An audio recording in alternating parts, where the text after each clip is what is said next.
Hi friends, നമ്മളിതിവിടെ പറയാൻ പോകുന്നത് ഇതൊരു റൗട്ടറാണ്. ഈ ഒരു റൗട്ടർ ഇതിപ്പോൾ ഒരു ZTയുടെ ഒരു റൗട്ടറാണ്.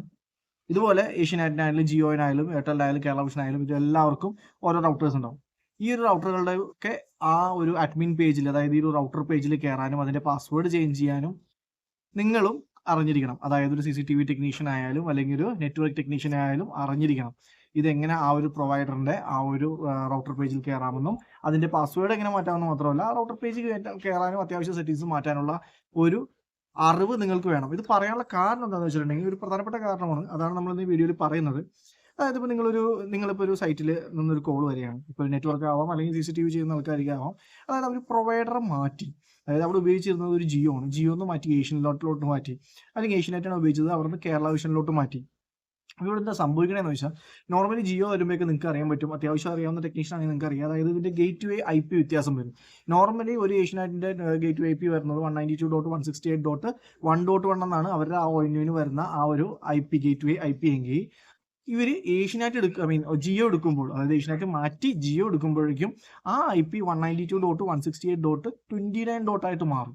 അതായത് IP മാറി, LAN IP, ഗേറ്റ് വേ IP അവിടെ മാറി. ഈ IP മാറുമ്പോൾ എന്താ അവിടെ സംഭവിക്കുന്നതെന്ന് വെച്ചാൽ, നിങ്ങളിപ്പോൾ ഒരു ഓഫീസാണെന്ന് വിചാരിച്ചോ, ആ ഓഫീസിൽ ഒരുപാട് സിസ്റ്റങ്ങൾ ഉണ്ടാവും. അതായത് ഒരു 10-30 സിസ്റ്റം ഉണ്ടാവും, പ്രിന്റർ ഉണ്ടാവും, അങ്ങനെ ഒരുപാട് നെറ്റ്വർക്കിൽ വർക്ക് ചെയ്യുന്ന സിസ്റ്റങ്ങളൊക്കെ ഉണ്ടാവും.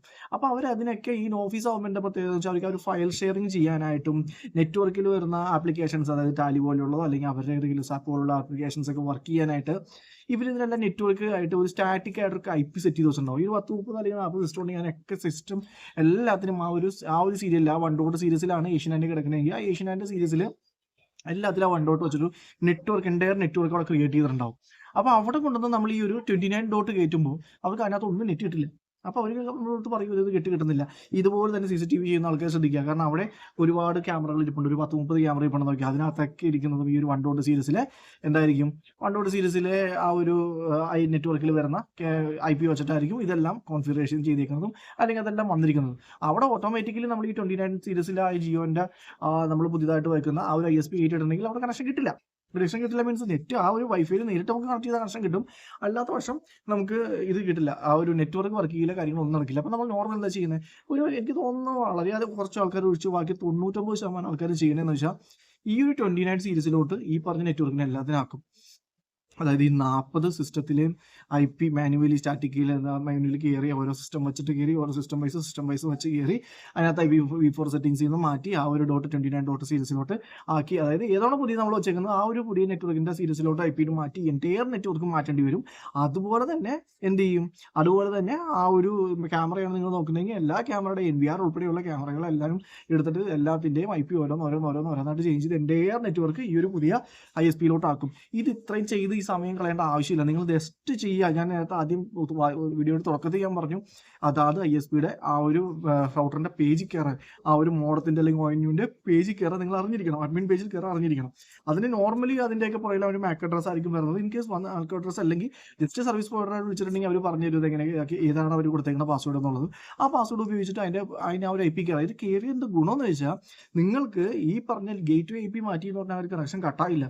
അതായത് ഈ 1.0 സീരീസിൽ വർക്ക് ചെയ്യുന്ന ആ ഒരു നെറ്റ്വർക്കിനെ നിങ്ങൾ ഈ ഒരു ജിയോൻ്റെ ആ ഒരു നെറ്റ്വർക്ക് എടുക്കും. ജിയോൻ്റെ നെറ്റ്വർക്ക് എടുക്കുമ്പോൾ ഈ 29 അതായത് 192.168.29 ഈ ഒരു ജിയോൻ്റെ ഇരിക്കുന്നത്. ഇതിൻ്റെ ഇരിക്കുന്നത് 192.168.1.1 എന്ന് പറഞ്ഞ നെറ്റ്വർക്കിലാണ് ഏഷ്യനെറ്റ് ഇരിക്കുന്നതെന്ന് വിചാരിക്കുക. അപ്പോൾ ഈ ഏഷ്യനെറ്റ് മാറ്റി ജിയോ എടുക്കുന്ന ആൾക്ക് ഈ ജിയോയിൽ കയറിയിട്ട് നമ്മൾ എന്ത് ചെയ്യണം, 192.168.1.1 ആക്കി ആ ഗേറ്റ് വേ അതാക്കി സെറ്റ് ചെയ്താൽ മാത്രം മതി. ആ ജിയോനെ ഈ ഒരു 1.1 ആയിട്ട് സെറ്റ് ചെയ്യുക. ഇനി അതുപോലെ തന്നെ ഏഷ്യനെറ്റിലാണ് വരുന്നതെങ്കിൽ ആ ഏഷ്യനെറ്റ് 1.1 മാറ്റി ആ ഏഷ്യനെറ്റ് മോഡലിൽ 29.1 ആക്കാം. ഇപ്പോൾ കേരള വിഷനിലോട്ടാണ് മാറിയെങ്കിൽ അതിനെ 29.1 ആക്കാം.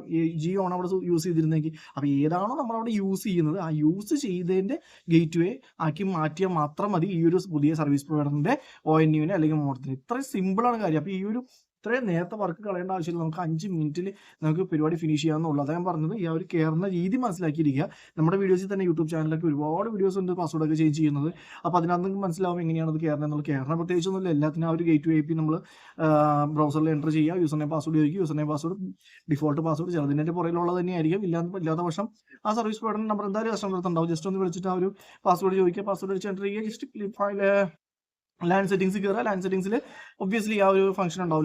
ലാൻ നെറ്റ്വർക്കിൻ്റെ ഗേറ്റ് ഐ പി കാണിക്കുന്ന ഒരു പോർഷൻ ഉണ്ടാവും. അവിടെ ജസ്റ്റ് എഡിറ്റ് ചെയ്യുക. ആ ഒരു ഏതാണോ നമുക്ക് വേണ്ട I P, appropriate I P, ഈ നെറ്റ്വർക്ക് ഐ പിയിൽ വരുന്ന സീരിയലിൽ വരുന്ന ഐ പി സെറ്റ് ചെയ്തിട്ട് സേവ് ചെയ്യുക.